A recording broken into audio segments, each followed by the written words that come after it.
Most of Carl Jung's influence in the field of psychology has been gradually masked by newer theories and concepts. But by far his longest enduring and most well-known contribution to psychology was his popularization of the concept of introverted and extroverted personality types. When we think of someone who is introverted, we generally picture someone who prefers to be alone and is less social. And when we think of an extrovert, we think of someone who is more outgoing and prefers to be around others. While these stereotypes are sometimes true of introverts and extroverts respectively, the original meaning of these terms, as intended by Jung, reveals that the difference between the two is much more subtle. The difference, according to Jung, has to do with the general attitude of consciousness, also known as the superior function. Consciousness is your awareness, and it can be placed on different objects at any one time. For example, your consciousness can be on this video, or it can be placed on yourself or any object in your surroundings. According to Jung, someone is extroverted when their consciousness is primarily fixated on the exterior world and projected outwards. The introvert does the opposite with his consciousness, and instead of the outside world, their consciousness is placed internally and is often preoccupied with their own internal thoughts and feelings. Nobody is a pure introvert or a pure extrovert, since most people utilize each of these functions at some point during their lives. What makes a person one type or the other is which of these functions predominates. If your consciousness is mostly spent on observing the outside world, then you are an extrovert, and you are an introvert if your consciousness is primarily fixated on your own mind. As Jung puts it, the one sees everything in terms of his own situation, the others in terms of the objective event. Another way to put this is that extroverts live in the world, whereas introverts live in their minds. One is characterized by action, the other by contemplation. Each type of consciousness possesses strengths and drawbacks, and as we will see, this small difference in conscious attitude leads to noticeable variations in behavior. Since extroverts orient their attention outwards, their decision-making is based primarily upon objective, observable facts, rather than their own subjective opinion. As Jung writes, his interest and attention are directed to objective happenings, particularly those in his immediate environment. Such a person is reactive to the outer world, and is guided by external happenings, rather than basing their actions on preformed beliefs. As a result, they tend to go along with whatever direction society takes them. They base their behavior upon what others do, and what others find acceptable, and so they regularly try to fit in with other people, and conform to their expectations. Whatever lifestyle and attitude is deemed normal by people is adopted by the extrovert, whether these are the standards which are culturally accepted by society, or exist solely within one social group. This is why, in general, extroverts try to be like other people, molding their actions in accordance to what is considered normal and usual. Whatever values and beliefs are instilled by parental figures tend to be closely followed without question in early life. For similar reasons, they conform to popular trends and fads with little hesitation. Extroverts take the world as it is, and are unlikely to imagine possibilities beyond what already exists, and so are often said to be grounded in reality. This fixation on the outer world makes extroverts more materialistic, and so they are often driven by the acquisition of material possessions. They believe that their career prospects are limited to that which are realistically attainable, however that is defined. They take the world at face value, and are relatively uninterested in abstract ideas or imaginations, and so disregard philosophy in favor of the observable, immediate facts. Extroverts often don't have crystallized beliefs, and are willing to act differently from what they would normally do if the outer circumstances change, making them more adaptable to new situations. This makes them less hesitant during novel occurrences than introverts, and so are more willing to have new experiences. Because they are less willing to pause and reflect, they are also faster when making decisions, which can be good when acting decisively, but bad when a rash or careless decision is made without appropriate forethought. Extroverts are generally more altruistic and empathetic than introverts, and care more about others. This makes them good leaders, since they are well equipped to understand the objective situation, take input from other people, act without hesitation, and do so for the good of others rather than just themselves. Because their actions are largely based on the outside world, rather than their own opinions, extroverts are often at the mercy of other people, and are more likely to obey authority figures without questioning them. This, paired with a higher degree of suggestibility, means extroverts can be more easily convinced into new perspectives. Because of their commitment to satisfy the will of others, and their ignorance of their own psychological state, extroverts often bite off more than they can chew. Many extroverted business leaders push themselves beyond their limits, since they rarely focus their consciousness on themselves, but are instead preoccupied with the demands of the outer world.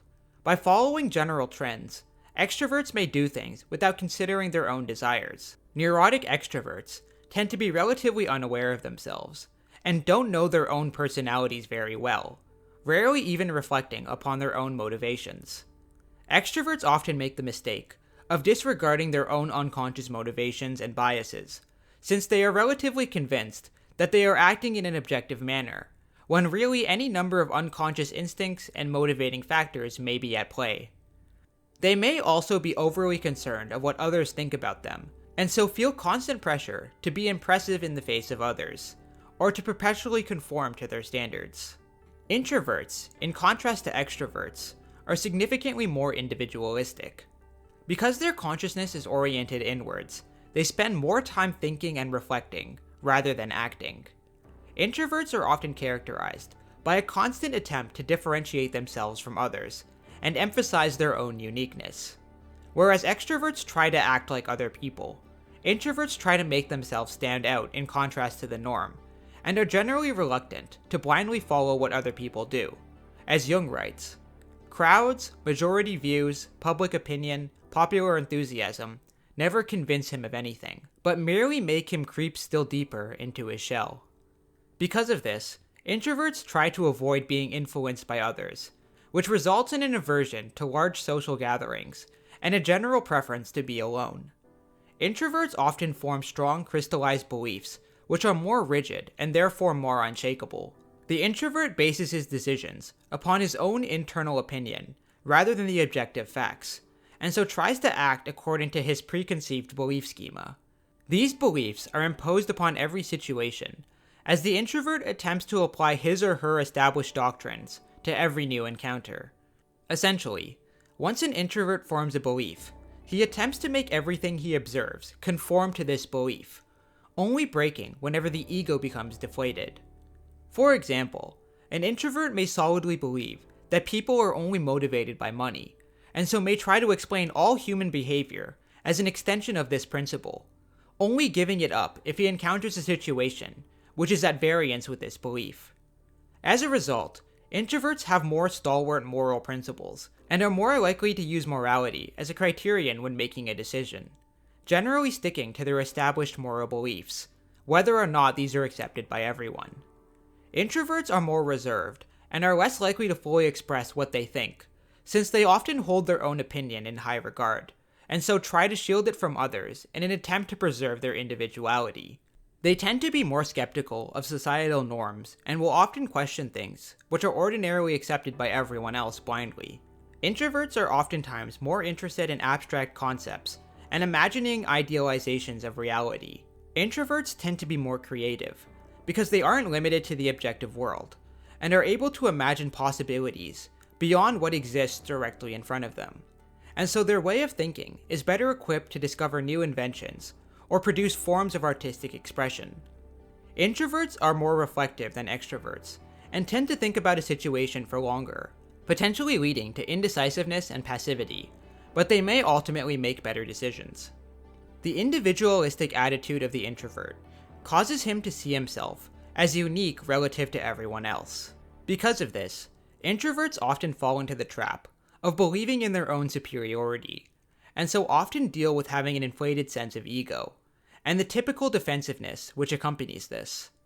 The belief in his own opinion above all others may cause the introvert to be blind to the objective situation, and so the way they understand the world might not reflect reality, and they can become occasionally lost in their own thoughts and beliefs, to the point of total alienation with the outside world. This is why introverts are commonly misunderstood as cold, selfish, antisocial, or even hostile, when really they don't mean any harm. Since they are often preoccupied with abstract notions, they may become possessed by fantastical but unrealistic ideas, and fail to take the necessary action to bring any of these ideas into reality. Being distracted by your own mind also causes introverts to be closed off, and reluctant to share details about themselves with others. Introverts may be overly critical of the world, since they can become frustrated by the contrast between how they imagine the world and how things really are. The constant desire to differentiate their own egos from everyone else can cause introverts to become alienated from others, and feel as if they have difficulty relating to others. This also causes them to shrink back from anything to which they are unaccustomed, and are less adaptable when things change. However, introverts can, and often do, open up to people once they trust them enough. The development of introversion or extroversion can be observed in children, as some children will show no reluctance when approaching new objects, while others will. Despite this, everyone possesses introverted and extroverted personality characteristics. In fact, Jung believed that some people are extroverted and introverted to the exact same degree, switching between these two types depending on the situation. Among one group of friends, they may behave extrovertedly, and among another, introvertedly. Furthermore, since everyone has characteristics of both types, the less predominant type becomes relegated to the inferior function, also known as the unconscious. What this amounts to is that the unconscious of an extrovert is introverted, and the unconscious of an introvert is extroverted. Jung noted that the unconscious dreams of an extroverted person often seem deeply personal and reflective of the person's inner psychology. This is because the unconscious of an extrovert is oriented inwards, and so its contents are reflective of the person's inner psychology, and will also lead the mind to ponder bigger questions beyond immediate circumstances. In contrast, introverts spend so much time in their own minds that the things going on right in front of them are often ignored by the conscious mind, and are instead perceived by the unconscious mind, and will hence reveal the objective situation to the introvert. An introvert may not, for instance, be aware of how other people treat him, or of the state of his relationship with others, but his unconscious mind may reveal this information to the introvert. The unconscious mind has a compensating effect upon the superior function, in order to balance the psyche and prevent one-sidedness. Both introverted and extroverted functions have an important role in the psyche, and must be experienced to some degree. In Jungian typology, nobody is merely an introvert or merely an extrovert. What determines a person's type is whether they are introverted or extroverted with respect to one of their psychic functions. Jung identified 4 psychic functions: thinking, feeling, sensation, and intuition, and according to him, one of these functions predominates in either an extroverted or an introverted manner, leading to very distinct personality types, which transcend being merely introverted or extroverted. According to Jung's system, there are 8 distinct personality types, each with their own behaviors and psychological peculiarities.